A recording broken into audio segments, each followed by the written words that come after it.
আসসালামু আলাইকুম। আমি তো ভালোবাসি তোকে পর্ব 18। লেখনীতে সালমা চৌধুরী, ভয়েসে আমি মাম্পি চৌধুরী। জান্নাত হাসি মুখে উত্তর দিল, আলহামদুলিল্লাহ ভালো আছি। আপনাকে তো বাসায় দেখিই না ভাইয়া। আবির কিছুটা শক্ত কণ্ঠে বলল, বাসায় ফিরতে একটু দেরি হয়ে যায়। তোমার পড়াতে কোনো সমস্যা হচ্ছে না তো? জান্নাত শান্ত কণ্ঠে বলল, না না ভাইয়া, কোনো সমস্যা হচ্ছে না। আবির এক পলক মেঘের দিকে চেয়ে পুনরায় জান্নাতের দিকে তাকালো। নিরেট কণ্ঠে শোধালো, ও পরে তো ঠিক মতো? জান্নাত এবার মেঘের দিকে চেয়ে হাসি মুখে উত্তর দিল, হ্যাঁ ভাইয়া, মেঘ অনেক মনোযোগী এবং খুব মেধাবী।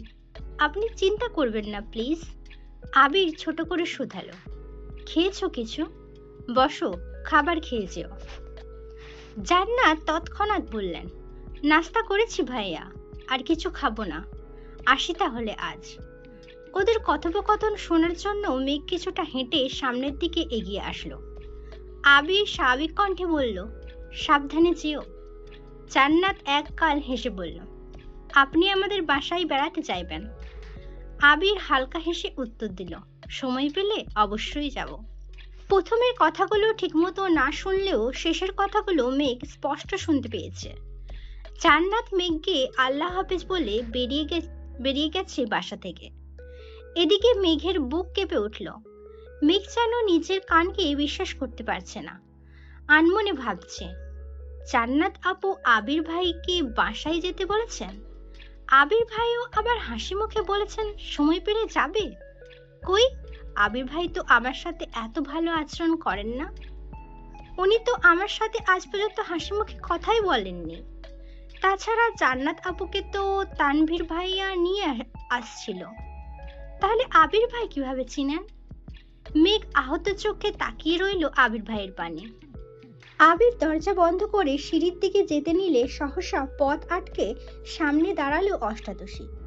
আজ তার আর শরীর কাঁপছে না, হাত পা রিমরিম করছে না, কারণ হাজারটা প্রশ্ন তার মাথাচাড়া দিয়ে উঠছে, যেগুলো উত্তর শুধু আবির ভাই জানেন। ড্রয়িং রুমের কোথাও কেউ নেই। জান্নাত পড়িয়ে গেলেই মূলত খাওয়া দাওয়া পর্ব শুরু হয়, তাই এ সময় সবাই যে যার রুমেই আছেন। অষ্টাদশীর পথ আটকানো দেখে আবির বিস্মিত চোখে চাইল। মেঘের এলোমেলো চুল, চোখের কাজল কিছুটা লেপ্টে রয়েছে, শুষ্ক ওষ্ঠদ্বয় তিরতির করে কাঁপছে। এই অবস্থায় মেঘকে দেখে ঘোর লেগে যাচ্ছে আবিরের। হাজারো নিষিদ্ধ চিন্তা জেগে উঠছে আবিরের মনে। টেনে হিঁচড়ে কোনো রকমে নিজেকে সামলে ঢোক গিলে কিছুটা শক্ত কণ্ঠে বলল, পথ আটকে দাঁড়িয়েছিস কেন? মেঘের সরু না ক্রমে ক্রমে ফুঁসছে। দীর্ঘ শ্বাস ছেড়ে ধৈর্যহীন কণ্ঠে শোধালো, আপনি জান্নাত আপুকে চিনেন? আবির উপর নিচ মাথা নাড়ে শুধু। মেঘ দ্বিতীয়বার গম্ভীর কণ্ঠে বলল, ওনাকে আপনি কিভাবে চিনেন? আবির রাশভারী কণ্ঠে বলল, পরিচিত। মেঘ ভেতর ভেতর ক্ষিপ্ত হলো। অষ্টাদশীর চেহারার পড়তে পড়তে ঘনিয়ে আসে মেঘ। এক সমুদ্র অভিযোগ মাথাচাড়া দিয়ে উঠেছে। একে গায়ের রং ফর্সা, তার উপর রাগে গাল দুটো লাল হয়ে যাচ্ছে মেঘের। দেখে মনে হচ্ছে টোকা দিলেই গাল বেয়ে রক্ত পড়বে। রাগে ফুঁসতে ফুঁসতে মেঘ বলল, শুধু পরিচিত হলেই কি মানুষ নির্দ্বিধায় বাসায় যেতে বলে? তুই আমার কাছে কৈফিয়ত চাচ্ছিস মেঘ? চেল্লাই শক্ত করে প্রশ্ন করল আবির। মেঘ আজ আবিরের শক্ত কণ্ঠ শুনে আঁতকে উঠছে না, কারণ অষ্টাদশীর আজ মাত্রাতিরিক্ত রাগ হচ্ছে। অতিরিক্ত রাগলে মানুষের বোধশক্তি হারিয়ে যায়। তাছাড়া মেয়ে মানুষের রাগ তো লিমিট ছাড়া। যখন রাগ হয় তখন দুনিয়ার কোনো কিছু দিয়েও শান্ত করানো যায় না, যতক্ষণ না নিজে থেকে শান্ত হয়। মেঘের নাকের টঙ্কায় ঘাম জমে আছে, কপাল ঘামতে শুরু করেছে ধীরে ধীরে। নিস্তব্ধ হয়ে দাঁড়িয়ে রইল অষ্টাদশী। কয়েক মুহূর্ত পর নিরেট শক্ত কণ্ঠে শোধালো, আপনি ওনার বাসায় যাবেন? আবির তীক্ষ্ণ দৃষ্টিতে চেয়ে রইল। গুরুভার কণ্ঠে বলল, প্রয়োজন হলে যাব। মেঘ চোখ গোল গোল করে চাইল। মনের ভেতর হাজারটা প্রশ্ন ছুটছে এদিক সেদিক। মেঘের নীরবতা দেখে আবির গুরুভার কণ্ঠে জবাব দিল, তোকে আপাতত এসব নিয়ে ভাবতে হবে না, পড়াশোনায় মনোযোগ দে, তুই এখনো অনেক ছোট, সময় হলে সব জানতে পারবি। মেঘ দীর্ঘশ্বাস ফেলে রাগান্বিত কণ্ঠে বলা শুরু করলো, আপনার যা খুশি করতে পারেন, যা খুশি বলতে পারেন, তাতে কিছু হয় না। আমি কিছু বলতে গেলেই ছোট, বয়স হয়নি এরকম করেন। আবির দাঁতে দাঁত চেপে গম্ভীর কণ্ঠে বলল, মেঘ আস্তে কথা বল, বাড়ির মানুষ শুনবে। তাছাড়া জান্নাতের ব্যাপারে আমি আপাতত কোনো কথা বলতে যাচ্ছি না। মেঘ রাগে ফুঁসতে ফুঁসতে বলল, তা কেন বলবেন? আপনার যত রাগ আর তেজ তো শুধু আমার উপরেই দেখান। কোথাকার কোন রাস্তার মেয়ের জন্য আপনার এত দরদ? আবিরের চোখ লাল হয়ে গেছে, দাঁত কটমট করছে, কণ্ঠ তিনগুণ ভারী করে ধমকে উঠল, জান্নাত কোথাকার কোনো মেয়ে না, ওকে সম্মান দিয়ে কথা বলবে। ফার্দার যদি তোকে রাস্তার মেয়ে বলিস তাহলে এর ফল ভালো হবে না, বলে রাখলাম। তৎক্ষণাৎ মেঘের অভিব্যক্তি বদলে গেল। সহসা মনে পড়ে গেল আবির ভাইয়ের ফোনে দেখা ওয়ালপেপারের ছবিটার কথা। তার মানে কি আবির ভাইয়ের প্রিয়তমা? আর কিছু ভাবতে পারছে না মেঘ, চোখের সর্ষে ফুল দেখছে, হৃদয় ভেঙে খণ্ড খণ্ড হয়ে যাচ্ছে। আবির কিছু একটা বলতে যাবে, তার আগেই মেঘ শক্ত কণ্ঠে বলে উঠল, আপনি কি ওনাকে এতটুকু বলার পরই আবির ডান হাতে মেঘের বাম গালে শক্তপোক্ত চর বসিয়ে দিল। অকস্মাৎ মেঘের মুখ বন্ধ হয়ে গেল, কথাটা শেষও করতে পারল না। মেঘের সমগ্র পৃথিবী ঘুরছে, বিপুল চোখে চেয়ে আছে আবিরের দিকে, স্তব্ধ হয়ে ঠাঁই দাঁড়িয়ে রইল সেখানে। একটা বারের জন্য গালে হাত লাগালো না, অনুভূতিটা যেন বিলীন হয়ে গেল। রক্তাভ চক্ষুদ্বয় আবির ভাইয়ের চোখে নিবন্ধ। আবির ভীষণ চটে গেছে, ডান হাতে নিজের চুল মুষ্টিবদ্ধ করে ধরল, রাগান্বিত কণ্ঠে বলল, যা বুঝার তা বুঝিস না, আজাইরা বিষয় নিয়ে পড়ে থাকিস। মেঘ নির্বাক চোখে তাকিয়ে আছে আবির ভাইয়ের দিকে। আবির সঙ্গে সঙ্গে পা পিছিয়ে ঘুরে গেল, দরজার পাশে দেওয়ালে সবেগে ঘুষি বসিয়ে দিল।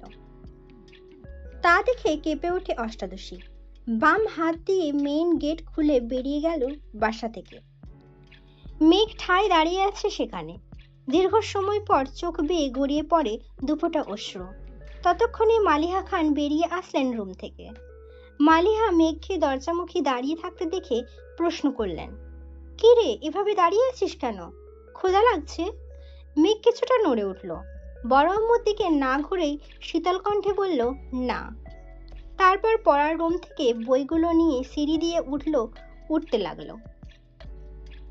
আকলিমা খান মেঘকে যেতে দেখে ডাকলেন, মেঘ খাবি না? মেঘ গম্ভীর কণ্ঠে বলল, ক্ষুধা নেই। মেঘ রুমে এসে হাতের বই খাতাগুলো ছুঁড়ে ফেলে দেয় বিছানায়, তারপর দরজা আটকে নিজেও বিছানায় লুটিয়ে পড়ে। মেঘের বুক ভেঙে আসে আকাশসম কষ্টে, চোখ বেয়ে অনর্গল নোনা জল গড়িয়ে পড়ছে। নিজেকে সান্ত্বনা দেওয়ার কোনো ভাষা নেই অষ্টাদশীর।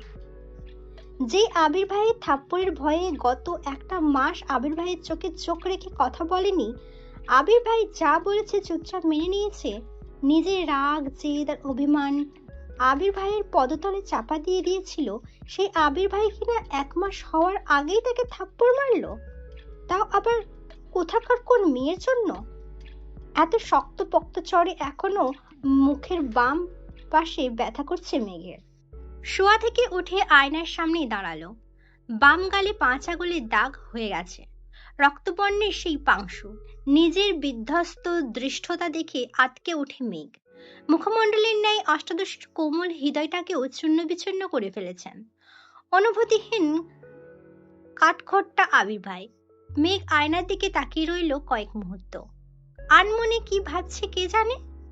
যে অষ্টাদশীর মনটাকে কাঁচের ভাঙা গ্লাসের মতো হাজারো টুকরোতে পরিণত করেছে, কোথায় সে দুরূহ পুরুষ? আবির বাসা থেকে বেরিয়ে বাইক স্টার্ট দিল। কি কাগজ নিতে এসেছিল সেসব ভুলে গেল। স্পিডে বাইক চালিয়ে আসলো নিজের অফিসে। কোনো দিক না তাকিয়ে সোজা নিজের রুমে চলে গেল। কিছুক্ষণ পর রাসেল একজন স্টাফকে জিজ্ঞেস করলো, আবির স্যার কি এখনো আসেনি? স্টাফ সঙ্গে সঙ্গে উত্তর দিল, স্যার তো কিছুক্ষণ আগেই চলে এসেছেন। কি বলো? আবির আসছে অথচ আমায় ফাইল দিল না? নিশ্চিন্ত স্বরে বলল রাসেল। তৎক্ষণাৎ হাঁটা দেয় আবিরের রুমের দিকে। আবিরের রুমের দরজা ধাক্কা দিতেই চোখে পড়ল বিধ্বস্ত রুম। যেন কিছুক্ষণের জন্য ঘূর্ণিঝড় বয়ে গেছে এই রুমটার উপর দিয়ে। হেলমেট ভেঙে পড়ে আছে ফ্লোরে, কাগজপত্র ছড়িয়ে ছিটিয়ে পড়ে আছে সম্পূর্ণ রুমে। সেগুলো এলোমেলো উড়ছে ফ্যানের বাতাসে। চেয়ার পড়ে গেছে কাত হয়ে। আবিরকে দেখা গেল না। আবিরকে দেখার জন্য রাসেল দরজায় দাঁড়িয়েই উঁকি দিল ভেতরে। জানালার পাশের দেওয়ালে আবির অহিতেচ্ছা অনবরত ডান হাতে ঘুষি দিয়েই যাচ্ছে। বিস্ময় চোখে চাইল রাসেল। 1 সেকেন্ড দেরি না করে ছুটে গেল আবির কাছে। চেষ্টা করলো আবিরকে থামানোর, কিন্তু ব্যর্থ হলো। 6 ফুট লম্বা, শক্তিশালী, সুঠাম দেহি আবির সাথে 5 ফিট 7 ইঞ্চি লম্বা রাসেলের শক্তি কোনো মতেই কুলালো না। চেষ্টায় ব্যর্থ হওয়ায় দরজা পর্যন্ত দৌড়ে যায়। রাসেল আর চিৎকার দিয়ে ডাকে, রাকিব, এদিকে আয়। ভয়ঙ্কর সেই পুরুষালী চিৎকারের শব্দে রাকিব সহসা দৌড়ে আসে। সাথে ছুটে আসে অফিসের কিছু স্টাফ আর কিছু কর্মচারী। রাকিব আর রাসেল টেনে হিঁচড়ে আবিরকে দেয়াল থেকে দূরে সরিয়ে আনল। আবির চোখে মুখে ক্রোধ স্পষ্ট প্রতীয়মান হচ্ছে। শ্যামবর্ণের মুখবিবর পরিবর্তন হলো ঘুটঘুটে আধারে। উস্কো খুস্কো চুলগুলো এলোমেলো হয়ে আছে। ঘামে ভেজা কপালে লেপ্টে আছে সামনের দিকে চুলগুলো। পরনে সাদা শার্ট ঘামে ভিজে লেপ্টে আছে গায়ের সাথে। রুমে ফুল স্পিডে ফ্যান চলছে, সাথে এসি অন থাকা সত্ত্বেও আবিরকে দেখে মনে হচ্ছে সবেমাত্র 40 ডিগ্রি সেলসিয়াস তাপমাত্রায় ফুটবল খেলে এসেছে। রাকিব মাটিতে কাত করা চেয়ারটা এক হাতে তুলে আবিরকে জোর করে বসালো। আবিরের হাতের দিকে চাইলো। নিরবিচ্ছিন্ন ঘুষির কারণে আঙুলের হাতের কয়েক জায়গায় কেটে রক্ত পড়ছে।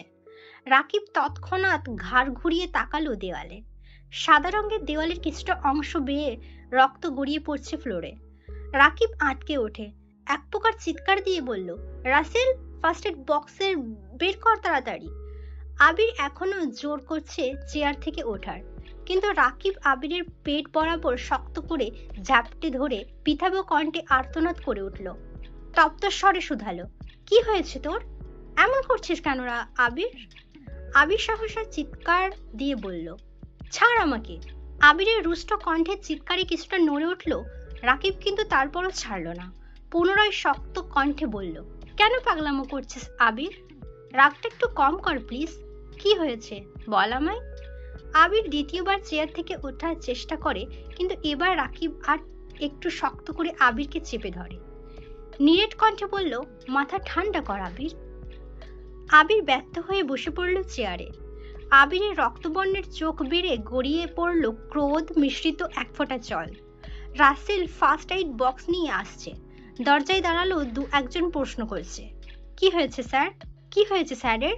কোনো সমস্যা স্যার? আবির তাদের প্রশ্ন বিরক্ত হয়ে অগ্নিদৃষ্টিতে চাইল।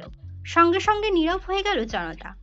রাকিব রাসেলের দিকে চেয়ে শান্ত কণ্ঠে বলল, তুই সবাইকে নিয়ে ওই দিকে যা, আমি আছি আবিরের সাথে। রাসেল চিন্তিত স্বরে বলল, কোনো প্রয়োজন হলে ডাকিস আমায়। রাকিব শুধু মাথা দোলালো। রাসেল 1 সেকেন্ড দেরি না করে সবাইকে নিয়ে যার যার কাজে চলে গেল। আবির চলন্ত ফ্যানের দিকে মুখ তুলে চেয়ে আছে। সবাই চলে যাওয়ার পর রাকিব গম্ভীর কণ্ঠে বলল, দেখ হাতটার কি অবস্থা করেছিস। আবির এক পলক হাতের দিকে চেয়ে ক্রোধিত কণ্ঠে বলল, আমি মস্ত বড় ভুল অপরাধ করে ফেলেছি রাকিব। সেই অপরাধের কাছে আমার হাত কিছুই না। রাকিব কিছুটা চিন্তিত কণ্ঠে বলল, কি হয়েছে? কি করেছিস তুই? আবিরের কণ্ঠস্বর ভিজে আসছে। পুনরায় 2 ফোঁটা পানি গড়িয়ে পড়ল গাল বেয়ে। শীতল কণ্ঠে জবাব দিল, আমি এই ভুল পুনরায় করে ফেলেছি। রাকিব আটকে উঠে শুধালো, কি? তুই মেঘকে মেরেছিস? আবির দীর্ঘশ্বাস ফেলে শুধু। রাকিবের বুঝতে বাকি নেই যে আবির মেঘকে মারার ক্রোধে নিজেকে আহত করছে। ভ্রু গুটিয়ে রাকিব বলল, কেন মেরেছিস?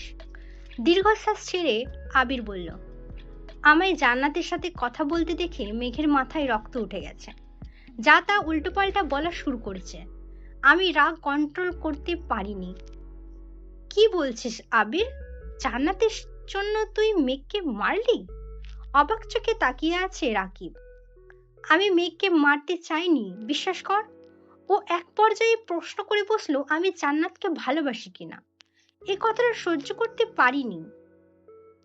রাকিব রাকিব তপ্ত দৃষ্টিতে চেয়ে রইল। আবির বাম হাত দিয়ে কপাল থেকে চুলগুলো সরিয়ে মনোকষ্টে শুধালো, আমি এখন কি করব রাকিব? রাকিব দীর্ঘশ্বাস ফেলে বারবার কিছুটা ভেবে বলল, দেখ, এখন তো মেঘ আগের মতো নেই। এখন তো মেঘও তোর প্রতি পজিটিভ। এজন্যই তো আজকে এভাবে রিয়াক্ট করেছে। আমার মনে হয় না যে এই থাপ্পড়ের জন্য ও কথা বন্ধ করবে। আবির খড়খড়ে কণ্ঠে উত্তর দিল, তুই তো জানিস মেঘ খুব জেদি। এটাই আমার একমাত্র ভয়ের কারণ। ও যদি একবার জেদ করে বলে আমার সাথে কথা বলবে না, তাহলে এই জীবনে আর কোনোদিনও কথা বলবে না। রাকিব কপাল গুটিয়ে প্রশ্ন করল, বাই দ্য ওয়ে, কয়টা থাপ্পড় দিয়েছিস? আবির তপ্তস্বরে বলল, একটা। রাকিব স্বাভাবিক কণ্ঠে বলল, তুই চিন্তা করিস না, কিছু হবে না। জান্নাতকে নিয়ে কিছু ভাবছিস? মেঘ কি আর পড়তে চাইবে ওর কাছে? আবির গম্ভীর কণ্ঠে জবাব দিল, দুদিন পর পর ওর জন্য টিচার কোথা থেকে খুঁজবো আমি? ওকে জান্নাতের কাছেই পড়তে হবে। রাকিব কোমল কণ্ঠে বলল, আচ্ছা, সেসব পরে দেখা যাবে। এখন চল হাসপাতালে যাই একটু। আবির তীক্ষ্ণ দৃষ্টিতে চেয়ে বলল, হাসপাতালে যাব না। রাকিব স্বাভাবিক কণ্ঠে বলল, এতটা কেটেছে, কোনো সমস্যা হয় যদি? ডাক্তার দেখালে ভালো হইতো না? আবির সংকটজনক স্বরে উত্তর দিল, এটা আমার শাস্তি। রাকিব খুব ভালো করে জানে আবিরকে জোর করলে ভালো হবে না, তাই আর জোর করেনি। রাকিব চিন্তিত স্বরে বলল, এখন কি বাসায় যাবি? দিয়ে আসবো তোকে? আবির এক পলক তাকালো দেওয়ালে লাগানো ঘড়ির দিকে। 10টা বাজতেছে। গম্ভীর কণ্ঠে জবাব দিলেন, কি করব বুঝতে পারছি না। মেঘের মুখোমুখি হওয়ার মতো সাহস পাচ্ছি না আমি। রাকিব জানালার দিকে চেয়ে বলল, বাহিরে তো বৃষ্টি, একটু ওয়েট কর তাহলে। বৃষ্টি কমলে আমি দিয়ে আসবো নে। আবির পকেট থেকে ফোন বের করে তানভীরকে কল করলো। প্রথমবারে রিসিভ হলো কল। তানভীর কল রিসিভ করে সালাম দিল। আবির সালামের উত্তর দিয়ে গম্ভীর কণ্ঠে প্রশ্ন করলেন, কোথায় তুই? তানভীর স্বাভাবিকভাবে উত্তর দিল, আমি তো পার্টি অফিসে। কেন ভাইয়া? আবির নিরেট কণ্ঠে জবাব দিল, এমনি। তানভীর চিন্তিত স্বরে বলল, কোনো সমস্যা ভাইয়া? তোমার কণ্ঠ এমন শোনাচ্ছে কেন? আবির গলা খাঁকারি দিয়ে কিছুটা স্বাভাবিক কণ্ঠে বলল, কোনো সমস্যা নেই, তুই কাজ কর, রাখছি। কল কেটে মোবাইল পকেটে রেখে বাম হাত কপালের উপর রেখে চেয়ারে হেলান দিল। রাকিবও আর কিছু বলল না, চুপচাপ রুম থেকে বেরিয়ে গেল। এদিকে মেয়ে কিছুক্ষণ আয়নার সামনে নিঃশব্দে দাঁড়িয়ে থাকে। বাহিরে বিদ্যুৎ চমকাচ্ছে, সাথে গুড়ি গুড়ি বৃষ্টি পড়ছে। বারান্দার দরজা দিয়ে আসা শীতল হাওয়ায় কেঁপে উঠল অষ্টাদশী। আয়না থেকে দৃষ্টি সরিয়ে ব্যালকনির দিকে তাকালো। ধীর গতিতে হেঁটে গেল ব্যালকনিতে। গ্রিল ধরে দাঁড়িয়ে তাকিয়ে আছে দূরের ল্যাম্পপোস্টের আলোর দিকে। ক্ষণে ক্ষণে বৃষ্টির মাত্রা বাড়ছে। বাতাসের সাথে বৃষ্টির ছিটেফোঁটা পড়ছে মেঘের চোখে মুখে। আজ আর হাত বাড়িয়ে বৃষ্টি ছোঁয়ার চেষ্টা করেনি অষ্টাদশী। বেশ কিছুক্ষণ দাঁড়িয়ে রইল ব্যালকনিতে। হঠাৎ ভেতরটা ছটফটিয়ে ওঠে। নিজের ভেতরে থাকা এক আকাশ সম অভিযোগ কাউকে বলতে ইচ্ছে করছে মেঘের। বৃষ্টির পানি আপন গতিতে পৃথিবীর বুকে লুটিয়ে পড়ছে। তা দেখে মেঘেরও ইচ্ছে করছে মনের মধ্যে পুষে রাখা চাপা কথাগুলো খোলা আকাশের নিচে দাঁড়িয়ে সৃষ্টিকর্তাকে জানাতে। কষ্ট শেয়ার করলে নাকি মন হালকা হয়। যেই অষ্টাদশী গত 17 বছরে রাতের বেলা একা ছাদে যায়নি, সেই অষ্টাদশী আজ রাত 9টার পর একা ছাদে চলে গেছে। ছাদে পা দিতেই ভারী বর্ষণে কয়েক সেকেন্ডে ভিজে যায় অষ্টাদশীর সর্বাঙ্গ। হাত খোপা করা চুলগুলো খুলে যায় সহসা। বৃষ্টির পানি তোপে ধীরে ধীরে কোমর ছাড়িয়ে নিচে নামতে থাকে চুল। মেঘ আশেপাশে তাকাচ্ছে। দূর দূরান্তের উঁচু উঁচু বিল্ডিং এর ছাদ থেকে হালকা আলো ভেসে আসছে মেঘদের ছাদে। লাইটের আলোর প্রভাবে গাছ ভর্তি ছাদের এদিক সেদিক গাছের পাতা, গাছের ছায়া পড়ে আছে। কিছু কিছু জায়গা দেখে মনে হচ্ছে ভূতেরা বসে মিটিং করছে। মেঘের দৃষ্টি সেদিকে পড়তেই কিছুটা কেঁপে ওঠে। তবে ঘন ঘন বিদ্যুৎ চমকানোতে বুঝতে পারে এগুলো গাছের ছায়া। বিদ্যুৎ চমকানোর সঙ্গে সঙ্গে মেঘও সম্পূর্ণ ছাদে হাঁটছে। হাঁটতে হাঁটতে ছাদের একপাশে রাখা বেতের সোফাগুলোর একটাতে বসে পড়ল। হেলান দিয়ে বাতাসে চুলের কম অর্ধেকটা অংশ ছাদের ফ্লোরে পড়ে আছে। মেঘ আকাশের পানে তাকিয়ে বলা শুরু করলো, আল্লাহ, আমার জীবনে তো হিটলার সহ এই ব্যক্তির কোনো অস্তিত্ব ছিল না, তাহলে কেন তুমি ওনাকে আমার সামনে নিয়ে আসলে? এই অনুভূতিহীন মানুষটা কেন আমার জীবনের সাথে জড়িয়েছে? উনি কি অন্য কাউকেই ভালোবাসেন? তাহলে আমায় কেন ওনার প্রতি দুর্বল বানিয়েছ? আমি এখন কি করব? একসাথে প্রশ্নগুলো করে কয়েক মুহূর্ত নীরব থাকে। অক্ষি পল্লব বেয়ে অনর্গল নোনা জল গড়িয়ে পড়ছে। তার সাথে বৃষ্টি পানি মিশে কানের নিচ দিয়ে যাচ্ছে আপন গতিতে। বেশ খানিকটা সময় নীরব থেকে শীতল কণ্ঠে শুধালো, আমি কি কখনো কারো প্রিয় হতে পারবো? এই ছিল আমৃত্যু ভালোবাসি তোকে পর্ব 18। পরবর্তী পর্ব নিয়ে খুব তাড়াতাড়ি ফিরবো। সুস্থ থাকবেন, ভালো থাকবেন, নিজের খেয়াল রাখবেন। আল্লাহ হাফেজ।